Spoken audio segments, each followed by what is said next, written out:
Court.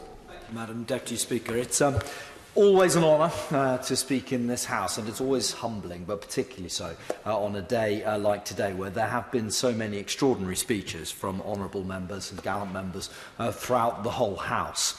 I'm particularly grateful to follow honourable member for Strangford, who quoted Winston Churchill. I have the honour to live in the same village in which he is buried.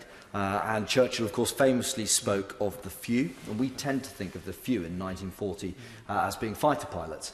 Churchill, of course, was at great pains to point out that that also referred to the bombers, and that really is where I first became interested in the Royal Air Force.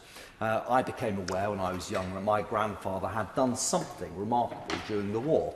He, of course, as is typical for that golden generation, vehemently denied that he had done anything remarkable at all. But he was a navigator on Wellington bombers during 1940 and 1941. Whilst the few from the fighter squadrons were defending this country above our heads, he was taking his Wellington bomber to bomb invasion barges on the Channel coasts, and later took his bomber to the first raid on Berlin, which caused little military damage, but did cause Hitler to switch the attacks from the Luftwaffe from Fighter Command's air bases to London, which gave Fighter Command the space it needed to get back to full strength. And lest we think of the Bomber Command of later years of the war, with 1,000 bomber raids and bomber streams, in the early days of the war, Madam Deputy Speaker, when my grandfather was going off in his Wellington, they were going off alone in single aircraft, albeit in a squadron which we strung out over many miles. So if there was attack from night fighter or from ACAC, they were alone. And we should all just perhaps think about the particular psychological courage that takes to take the battle to rampant evil in the freezing skies over occupied Europe. Later in the war, he was reinforced by his brother, my great-uncle, who flew as a bombardier in Lancasters in 5 Group, which was special operations, U-boat pens and the like, Madam Deputy Speaker, and they were known as the Bomber Brothers, and certainly their influence was strong in the early years of my life as I became aware of what they had achieved. Superlatives are thrown around quite easily in this place, Madam Deputy Speaker, but there's a reason why we do come back to 1940. The Royal Air Force has achieved extraordinary things over the course of the last 100 years, but it is impossible to exaggerate the importance of what the Royal Air Force achieved in the Second World War, when they, along with many others, but particularly in 1940, really did save the world at the moment of its greatest threat and kept democracy alive for all of us. Madam Deputy Speaker, having had that family interest, I have the enormous honour to represent Royal Air Force Bryce Norton in my constituency, and no speech that I make about the Air Force in this House would be complete if I didn't mention Royal Air Force Bryce Norton. They are quite simply, commanded by Dan James, the new station commander, the pride and joy of West Oxfordshire. They are the very best of our country and of our county.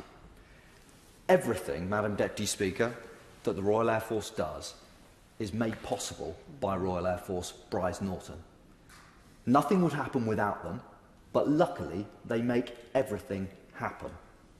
If we look at Operation Rumen, for example, where the A400Ms took part in their vital humanitarian work, that was only possible because Royal Air Force Bryce Norton was able to respond highly efficiently, at late notice, and with high speed.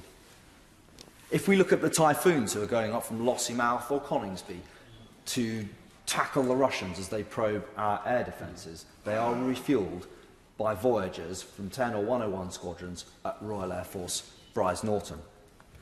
The Secretary of State kindly referred in his opening to the global reach. The only global reach in Europe is provided by the C-17s from 99 Squadron at Royal Air Force Bryce Norton. If we think of the operation, the air policing, the NATO air policing in Eastern Europe, that is resupplied by the Hercules or the C-17s or the A400s from Bryce Norton. The aircraft that are taking the battle to Daesh are also supplied by those same transport aircraft and are refuelled and tanked en route by the Voyagers from Brize Norton.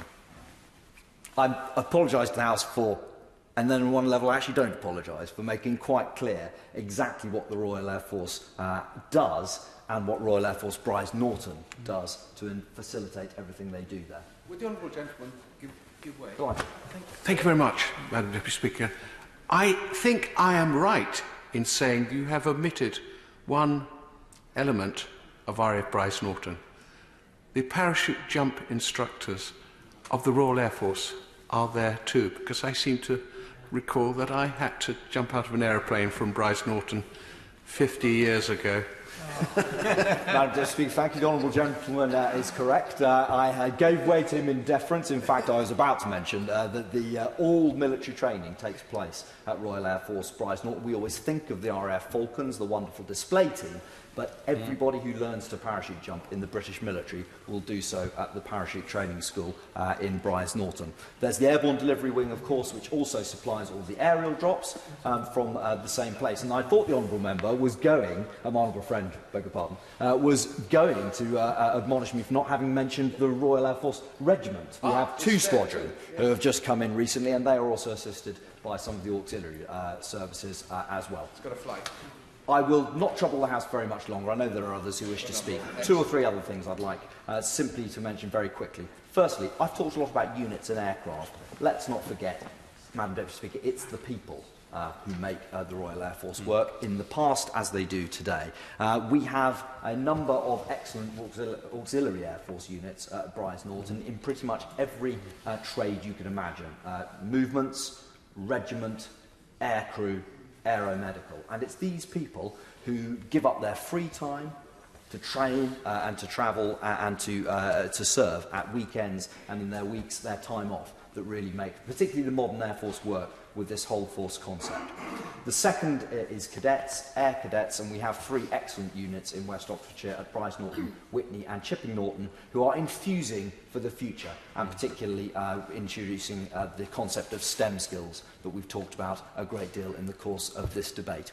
Lastly, if I look to the future, I'm very grateful to the Secretary of State for having brought forward the combat air strategy that I very much pressed for, and I welcome that warmly and wholeheartedly. Perhaps in due course he can give us an update as to progress on that. I'm thinking particularly national partners. We've talked in the past, and the press has trailed the possibility of Japan, Sweden, obviously the Americans and others, and perhaps you can give an update on that in due course. And if I may press in while I'm talking about combat air strategy, can you also start thinking about helicopters? Because as we start thinking about what we'll need in the future, we need to think about all aircraft types, and of course I have to think about transport as well as fast jet. Madam Deputy Speaker, I'm very grateful for the time that the House has given me. Royal Air Force has had an incredible 100 years, but those proud years are only to be succeeded by even prouder years ahead. Johnson.